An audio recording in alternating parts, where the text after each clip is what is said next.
Bangkay na ng matagpuan ng 19 anyos na babae na 3 araw nang nawawala sa Cebu. Ang biktima pinatay na isang tricycle driver na dahil umano sa 150 piso. Saksi si Femery Dumabok ng GMA Regional TV. Nasa state of decomposition na ang bangkay ng 19 anyos na babae nang matagpuan sa madamong bahagi ng Barangay Poblacion Alcoy, Cebu. Kahapon ng umaga, natunto ng labi dahil sa masangsang na amoy. Mismong mga kamag-anak ng biktima ang tumukoy sa kanyang pagkakakilanlan sa pamamagitan ng tattoo, shades at hair tie nito. Kinilala siyang si Jenny Prill. Ayon sa Alcoy Municipal Police Station, nakatanggap sila ng ulat mula sa isang lalaki na nagsabing 3 araw nang nawawala ang kanyang kinakasama. I-report ang iyang living partner na partner na maulagi ko na wala. 3 days na ang ilang mabalik ang iyang living partner. So matong worried na siya kay 3 days na matong nagpa-blatter dire. So kami dire sa police station, so gikita na mo ang mag-record as missing person. Nang i-trace ng pulisya ang GPS location ng bitbit na tablet ng biktima, natuntun ito sa Barangay Ubong sa bayan ng Dalagit. Ayon sa ula, ibinenta ng isang tricycle driver ang tablet ng biktima. Noong una, hindi pa umamin ang tricycle driver na nakuha niya ang tablet mula sa biktima. Suspect kami ingon nga, gibaligya niya or gipringdaan na mo rin. Shipping kaya iyang kuhan ba, wa pa matarong ang iyang panguna-una, napagay-tuntong kami ingon, nga gipaswapan kay nanuyok. Okay, kanang area nga giprindahan, drug area man na siya, drug personalities. Nang matagpuan ang biktima na wala ng buhay, agad siyang ipinaaresto ng Alcoy Police. Dito na umano umamin ang suspect na napatayin niya ang biktima dahil matagal daw nitong ibinigay ang kanyang pamasahe na nagkakahalaga ng 150 piso. Sumakay umano ang biktima sa kanyang tricycle noong Sabado ng hapon at doon na naganap ang krimen. Ang rason na pagsakay sa babae, nangayon siya kung kuhan kayo magpanggas siya. Yung tumingon siya ng babae Ngay nga. sa kwarta? Yeah, 150 raya. Warag mo na nga i-plate ba, 150 raya. Yan isugot siya. Di ba man i-antag ang babae? Yung gidungdog ko na gayon. Walay laing Tama rason? pag ba? Tama. Walay lang yung rason. Maura na yung sulti. Sa halip na ihatid sa kanyang destinasyon, dinala ng sospek ang biktima sa madamong lugar at doon itinapon. Hustisya ang sigaw ng mga kaanak ng biktima.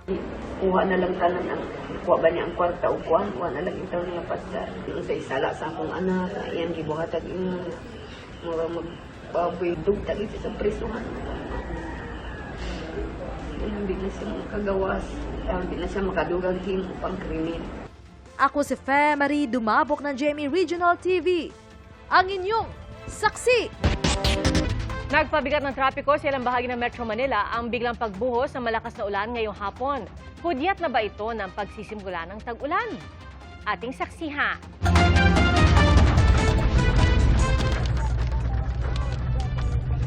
Pasado alas 5 ng hapon nang makaranas ng malakas na pagulan na may kasamang pagkulog at pagkidlat ang ilang lugar sa Quezon City. Naranasan din yan sa ilang bahagi ng Maynila. Bumigat ang daloy ng mga sasakyan sa ilang pangunahing kalsada sa Metro Manila tulad sa EDSA. Nagka-traffic din sa Commonwealth Avenue sa Quezon City.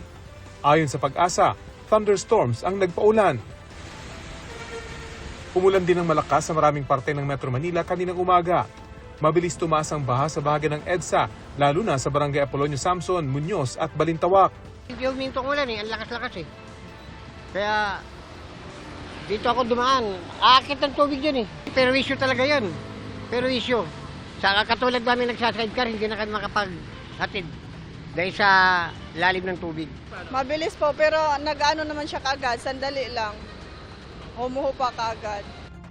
Bahagyaring binaha ang bahagi ng Ross Boulevard sa Maynila. Ayon sa Pag-asa, sa Sabado, magsisimula ng mas lumakas ang southwesterly winds dahil sa paparating na bagyo. Ang paglakas niyan, pwedeng maging daan sa pagkakaroon ng habagat na isa sa mga indikasyon na talagang nalalapit na ang opisyal na tag-ulan season. Patuloy na imamonitor kung magiging sapat sa required na rainfall ang maitatala sa ilang Pag-asa stations sa loob ng 5 magkakasunod na araw. We are also looking dito sa may part ng Mimaropa, especially sa may Occidental Mindoro, pati sa may parts ng Zambales, Bataan, kung saan pwede tayo makarecord ng mga maximum rains ranging from 50 to 100 mm. At habang nananagiliran ng bagyo sa Eastern Seaboard, hihilahin nito paangat ang habagat para mas magpaulan pa sa maraming lugar. since paangat po yan, so yung trough nitong bagyo po pwede nang makaapekto dito sa may parts ng Ilocos Norte, maging dito sa may Cagayan, tapos Batanes. Ako si Rafi Timang, inyong saksi. Sinampahan ng mga kasong plunder at graft sina Senador Jinggoy Estrada, dating DPWH Secretary Manuel Bonoan at 3 iba pang opisyal. Kaugnay po yan sa mahigit kalahating bilyong pisong halaga ng kickback umano mula sa mga proyektong pang-infrastruktura. Inihahanda naman ng mga abogado ni Estrada ang mga hakbang para ipakita ang anyay irregularidad sa proseso ng investigasyon sa kanya. Saksi si Joseph Moro. Ang akusasyon kay Senador Jinggoy Estrada, tumanggap umano siya ng mahigit 573 million pesos na halaga ng kickback mula sa iba't ibang infrastructure project ng DPWH o Department of Public Works and Highways. Sistematiko umanong inihatid sa kanya ang pera. Sinampahan na siya ngayong araw ng mga kasong plunder at graft ng Office of the Ombudsman. Our evaluation shows that substantial public funds were deliberately funneled into designated infrastructure projects in exchange for predetermined commission fees or kickbacks.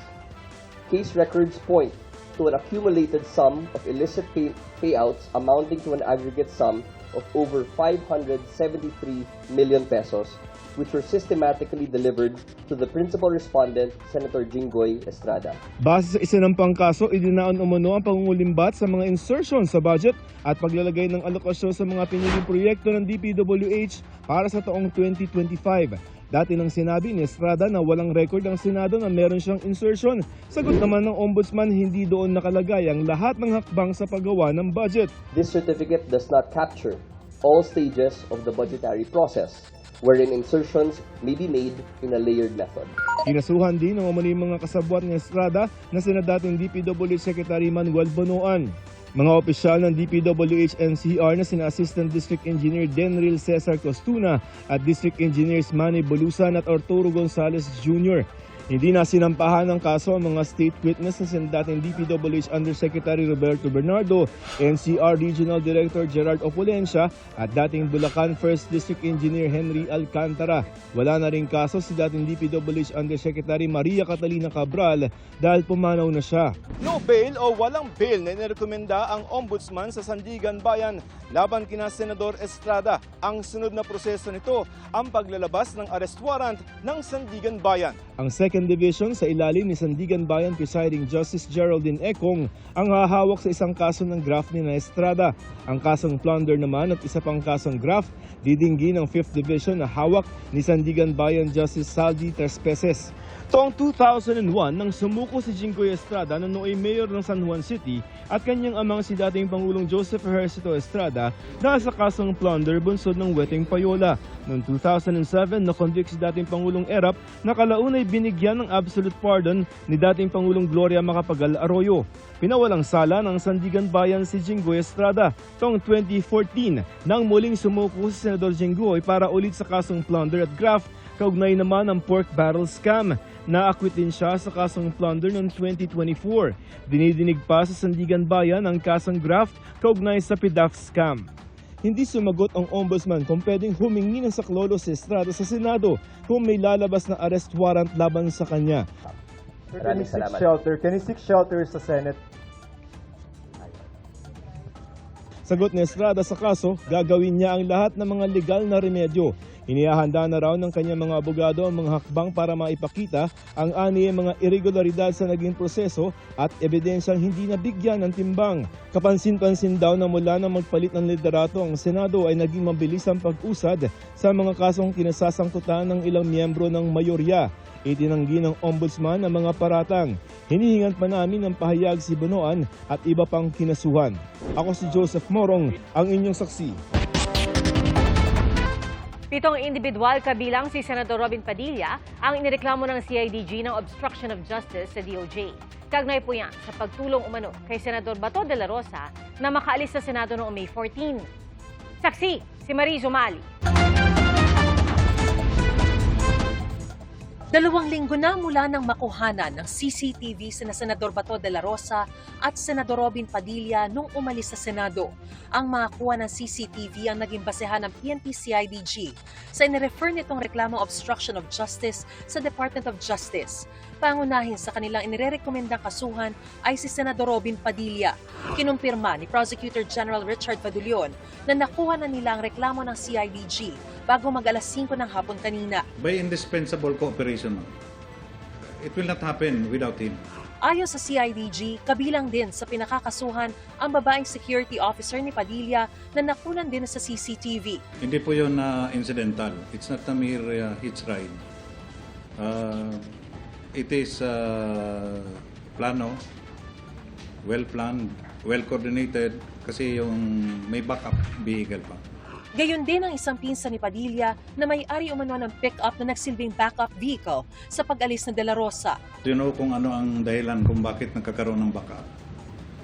It will serve as security and ensure na makaalis yung main vehicle. Hindi rin daw iisa ang backup vehicle nung gabing yon, pero hindi na nagbigay ng detalye ang CIDG. Sinusubukan pa rin ng GMA News na makuha ang panig ng kampo ng mga pinakakasuhan. Ayon sa source ng GMA News, 7 personalidad ang pinakakasuhan ng CIDG, kabilang ang isang babaeng staff ni Padilla, isang kaanak ng senador, at 4 na John at Jane Doe. Iginiit naman ni Major General Morico na merong hawak na warrant of arrest para kay De La Rosa ang mga operatibang nagpunta sa 4 na lokasyon kung saan pinaniniwala ang naroon ng senador. Taliwas sa sinabi ng asawa ni De La Rosa na si Nancy. We have our warrant of arrest na pinakita namin if it's needed. And very cooperative naman po yung local officials doon and the owners of the house. Yes, it's an ICC warrant. Sa isang post sa social media, pinakita ng asawa ni Senador De La Rosa na may mga police mobile sa ancestral home ng senador sa Davao del Sur. Sabay sabing siguruhin daw na lahat ng ginagawa ng mga otoridad ay naaayon sa batas dahil kung hindi, dasal daw niyang mag-self-destruct na sila.